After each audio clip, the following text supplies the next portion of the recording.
injuste.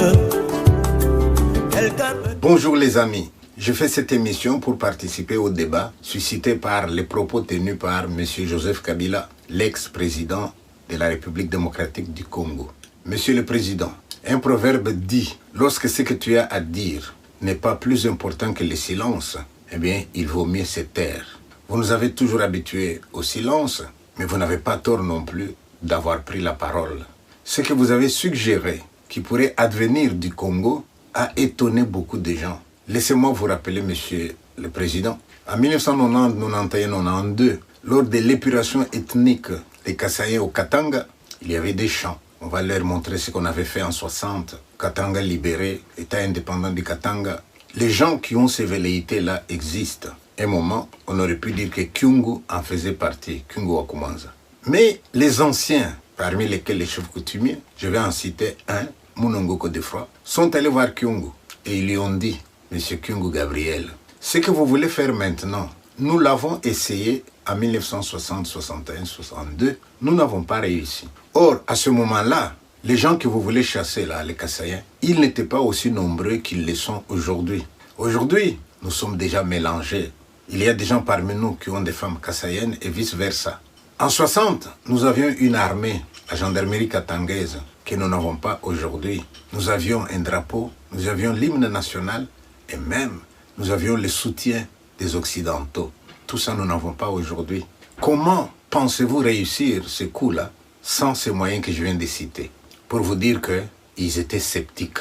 Il y a eu ce qu'il y a eu, je ne veux pas y revenir, mais je sais une chose, c'est que s'il y a quelque chose que Kyungu a confessé avant de mourir, eh bien, c'était cette histoire d'épuration ethnique. Il a regretté d'avoir été manipulé par Kinshasa.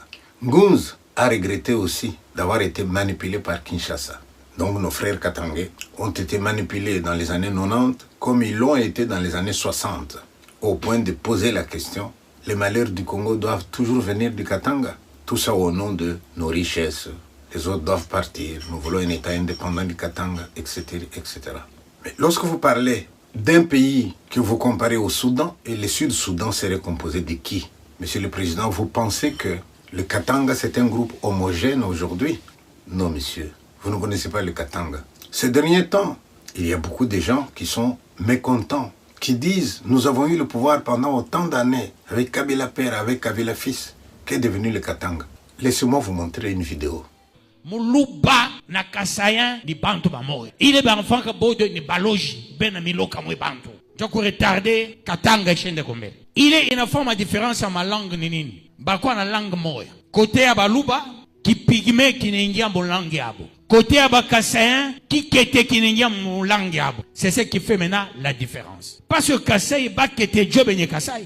Quand on parlait du Katanga hier, Lubakata bakwe bakatangé. Mulubakata n'est pas. Est-ce que Mulubakata n'est katangé? Province ya bolé nini? Tellement barpenda ka bukatangé sana, parce que ça va mipe kinjina kiref. Mutashindo korit olomami. Vous avez entendu, Monsieur le Président? Celui qui parle là, dans une église, c'est un pasteur. Il dit, les Baluba du Kasaï et les Kasaïens, c'est des sorciers tous. Et là, qu'est-ce que ça me rappelle? Ça me rappelle que dans les années 60, dans les camps des réfugiés, les Kasaïens n'étaient pas seuls.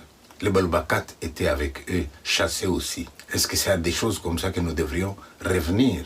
Regardez bien les vidéos qui passent. J'ai vu quelqu'un de Kolwezi, mais qui en veut à mort aux Balubakat, qui en veut à mort aux Baïké, et qui est en train tout le temps de montrer que un tel n'est pas de chez nous, un tel n'est pas de chez nous. Je suggère, Monsieur le Président, qu'on puisse dépasser toutes ces choses-là.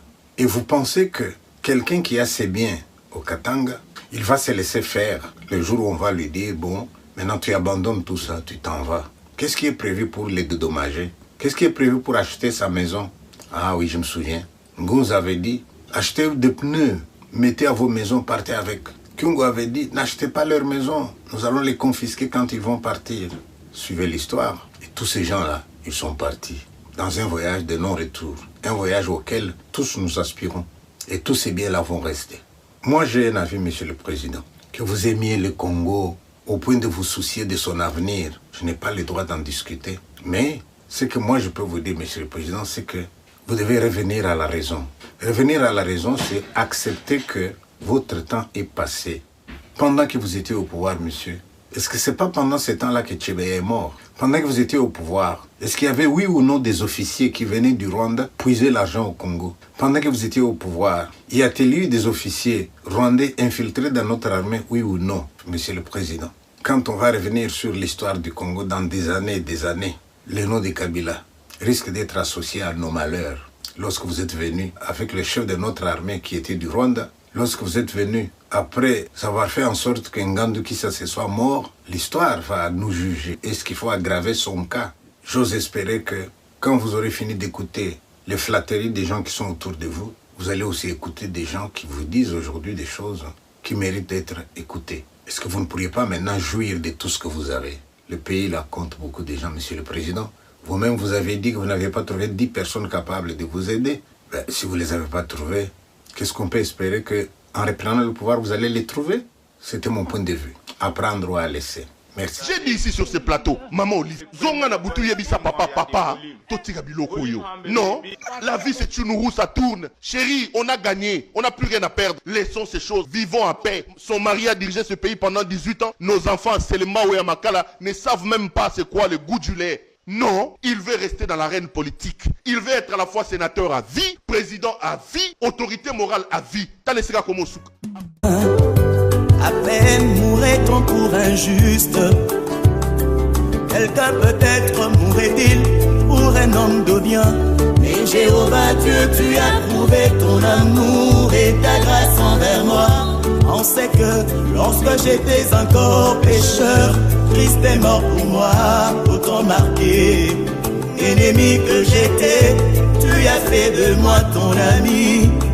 Tu partages avec moi les moments les plus profonds de tes intimités. Tu es à moi, je suis à toi, et entre nous deux c'est même dans la mort.